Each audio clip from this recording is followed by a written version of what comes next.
Welcome back, everybody. Another great show for you guys. I mean, we have got massive news. We have a big call to action from Kristalina Georgieva from the IMF for a new modern financial payment system. And then we're going to hear from a Link 2 conference from the Asia conference that just finished hours ago last night from Adam Trademan from SBI Ripple. Talk about how Ripple and XRP is not really a crypto.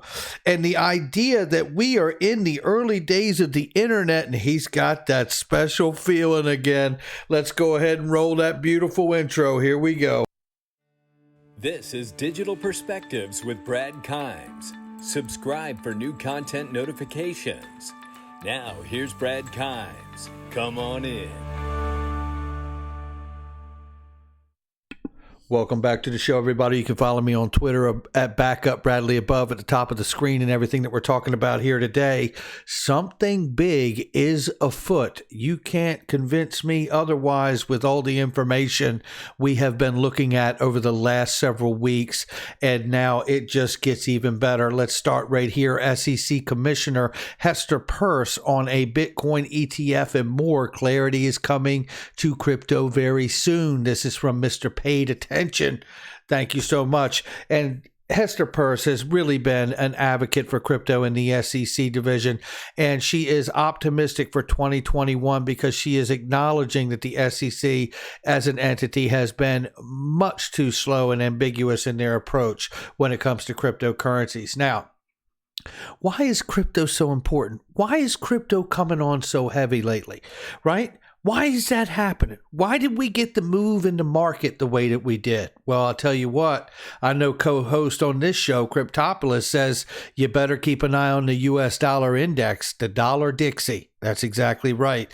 And here he makes some notes on the chart that let you see the correlation between the U.S. dollar and the crypto markets. If you look at this in the dollar decline here that he's pointing out here, you can see clearly that we're talking about the idea that when the market of the dollar is doing bad and the dollar is down, crypto is good. The dollar is down. That's what we're talking about.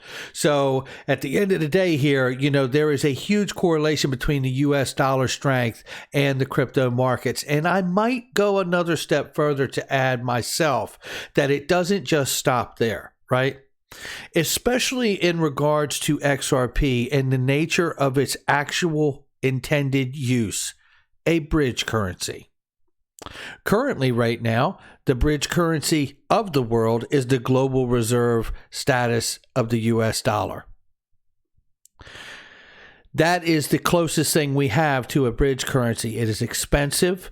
Obviously, the printing of the dollar has made it burdensome because it's the Triffin dilemma of the 21st century, where we are literally dealing with the problem, the Triffin dilemma, which is national policy versus global policy. And when you make an adjustment for either one, you hurt vice versa the other one.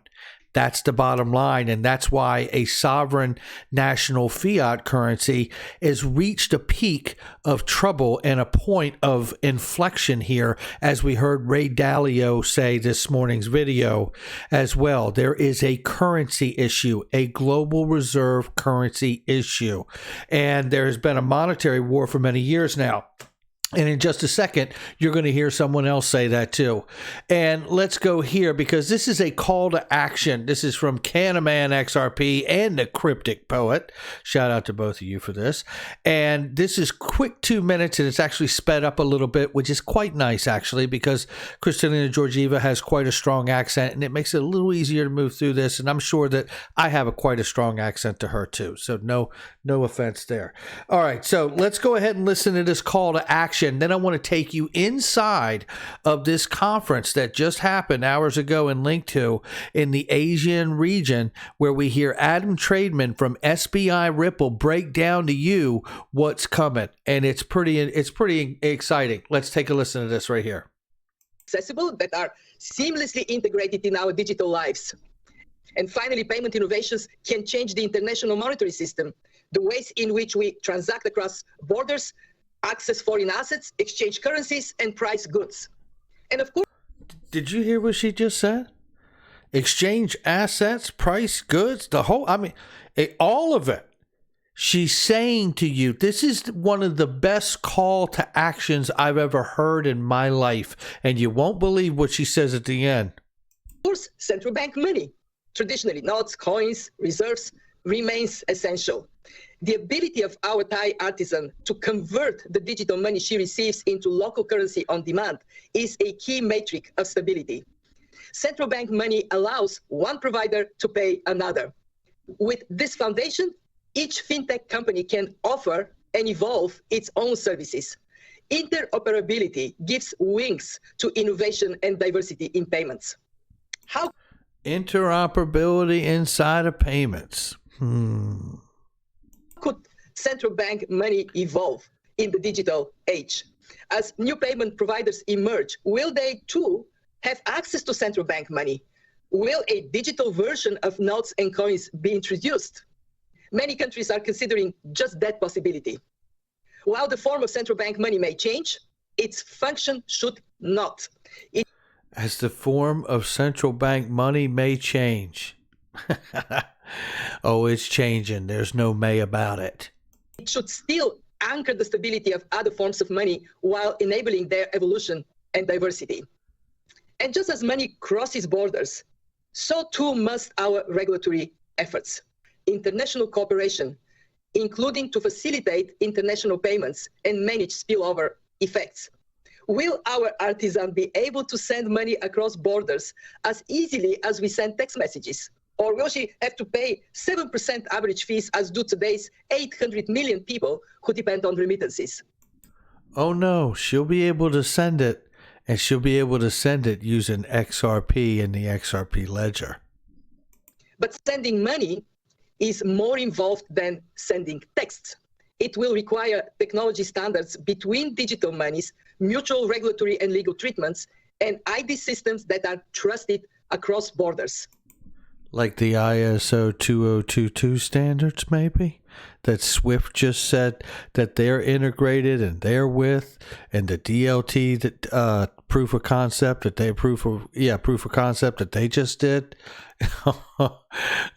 Somehow, this space just keeps getting bigger. The Financial Stability Board, with our support, recently offered a roadmap to enhance cross-border payments. But much work lies ahead to implement it. Cooperation is also key to address spillovers. As digital money becomes more widespread, effects will ripple around the world. It will ripple around the world. Well, I can tell you because we've covered that Financial Stability Board documents quite closely here on this channel. And you know what they're recommending? They're recommending a global stablecoin. Now, that in my mind is either XRP or a stable coin developed off of it.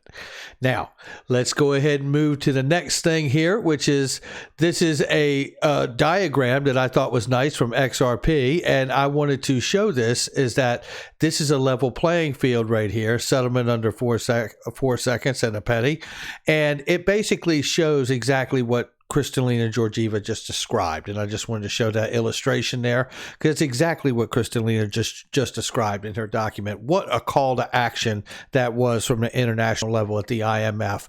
Now, let's start here at 559. Again, Adam Trademan from BRD Wallet, Ripple SBI in Asia, and a whole bunch of other things. And then we also have top left here, Caroline Bauer, who is from BTC Markets in Australia.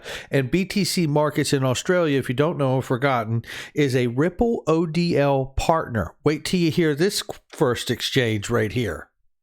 Well, I also happen to be the CEO of two other companies. They are both affiliated with SBI, which is one of Japan's largest investment banks, originally SoftBank Investments. SBI happens to be a big investor in my company, BRD. But they have also asked me to lead the SBI and Ripple joint venture called SBI Ripple Asia. So in that role, I focus on cross-border transactions for money transfers all across the world, but with a focus in the Asia region.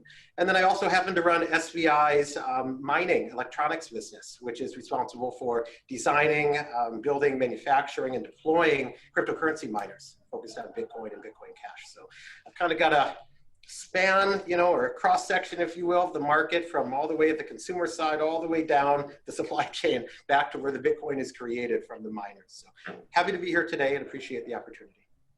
If I can just jump in, Adam, it's lovely to meet you. We at BTC Markets are the Ripple ODL partner for Australia. Oh, okay, great. Well, you didn't even know it. Awesome stuff. And that's a really important technology, actually. I think that's going to be the biggest catalyst to help change a lot of cross-border payments. So I'm glad you guys are inserted in there. That's a good opportunity. Wow. This is Ripple SBI telling an ODL partner from Australia, Caroline Bauer at BTC Markets. I think XRP is going to be an important technology and a catalyst to getting at a cross-border payments issue addressed. That is pretty darn remarkable. Now, there's quite a bit to listen to here. Let me move to the next clip here, which is at 11 seconds. Let me get that queued up right here. And in this clip, we're going to hear about central banks and XRP not truly a crypto, regulatory clarity, and a game-changing moment that he speaks of that we have drilled home here on this channel. And the reason I am playing this specific clip to all of you is to really just say we have our eye on the ball. If we were any more on top of what's going on, they'd have to let us help them do it from within inside the actual Ripple company. I mean, this is how on top of things we actually are. Listen, this is Adam Trademan from SBI Ripple. Listen to this. That there's, being involved in my business with the Ripple joint venture, we speak to a lot of central banks and tier one financial institutions. Even though the technology that we're talking about is not truly a cryptocurrency, it's always kind of lumped into that bucket, and the conversation inevitably goes to not truly a cryptocurrency, huh? Well, maybe it's a global stable coin. Cryptocurrency and exchanges and Bitcoin and things of that sort. And I think the regulatory uncertainty has been a really big question mark for people. That's starting to change. I would have never thought, having got into the industry 5 years ago, that by now we would have such guidelines and really the time and energy of lawmakers and tax authorities to really kind of lay down a framework that allows companies in the space to be operating legally and with a known set of requirements that paves the way, although it takes time for tier one financial institutions to come into the space, and then for institutional investors, right, and traditional equity investors and that type of thing. A really good example of this would be the OCC ruling in the United States earlier this year. To me, that was one of the most fundamental game-changing things that happened in the history of our business. Mm-hmm. And that is where they said that any bank in the United States that is holding a banking license for fiat currency can now also custody cryptocurrency without applying for any new license. And that has been a huge catalyst for these tier one financial institutions to really start to look at and really legitimize the cryptocurrency business, right? And it goes from the likes of fintech unicorns like Robinhood, to the JPMs, right? And the best example of how this is really happening would be the recent announcement from PayPal, where they rolled out the ability to buy cryptocurrency to 350 million people. Right, and that is just built right on that sort of regulatory framework that gives companies like that, especially public companies who have fiduciary responsibilities to shareholders around audit, compliance, tax, and regulators as well. They have to have that comfort level, right? They can't make big mistakes. Now they have that in the United States, and so we're seeing a monumental shift. It's enough that it's caused me and my company, BRD, to start to offer enterprise products to these tier one financial institutions because... Did you hear what he just said? It's caused him at BRD Wallet to start offering his products to tier one banks. Listen now. That's a big deal. suddenly the dam has you know, been pulled back or broken, and now there's a lot of interest in, you know, these folks looking at custody solutions and other types of software to roll out crypto type investment accounts, right? So I think that's a huge game changer. We're seeing, at least in Asia where I'm functioning, in like Japan, similar sort of you know, things happening. But there are other areas which are great examples of where the lack of innovation from regulation causes big problems. South Korea, right? Thailand, Vietnam, places where most aspects of any of these technologies are not allowed by law, right? And so I think that, you know, like everything else, whether it was the internet or the automobile, right? It takes time for these snowballs to build, right? But eventually they become too big to stop. And I think we're hitting that inflection point now. And I mean, that's it right there. I mean, we just had the discussion yesterday about two major inflection points, and one is the regulatory clarity, and two is the use case utility of the assets in the space, defining where they belong because of that use case. You know, I tell you, when I see these things as a fundamental investor, I see these things and it makes me feel damn good to know that we are paying attention to the right things. These things reassure me as I move forward in the investment here. So let me play this last little clip here just to really bring it home. And by the way, this entire conference, I really hope that most of you joined this conference and signed up for it, because if you didn't, you're missing out. Go register with link to, even if you're not an accredited investor. These insights from all of these amazing, smart people who are in this space is just bar none. You cannot match it anywhere else, no doubt about it. Now let's go ahead and check out this clip. And I think Adam Trademan brings it home right here. Feels like when I first came to the Silicon Valley in the late 90s, in the early days of the internet infrastructure boom and before the dot-com bubble. And I just, you know, at that time I just feel, you know, happy and lucky to be a part of something like this. Right. Something so big, right? I feel that again. I never thought I'd feel that again in my life, but I feel that again now, and I think it's even bigger. Yeah. Wow. Adam Trademan from SBI, Ripple, and BRD Wallet, which is now opening up and offering their products to tier 1 banks. And that's due to the game-changing moment from the OCC. I tell you, this feels pretty good where we're going, and where it stopped, nobody knows. Well, actually, we do know. It stops on the moon. I'll meet you there. I got a helmet from Nate. Yeah, and I got the Michael Jackson glove to match. Look, that's going to do it for me. I tell you, this is pretty remarkable what we're seeing. So, I mean, you know, the world is moving into this space so quickly, and the regulatory clarity is coming with it. It really is coming with it. There's no doubt. U.S., international level, it's all happening right now before our eyes. What a time to be alive and be in this space. Make sure you hit the like and subscribe, leave a comment below, hit the notification bell, and make sure that you check out all the links in the description box and the comment section. We have some really great deals still going on too, ladies and gentlemen.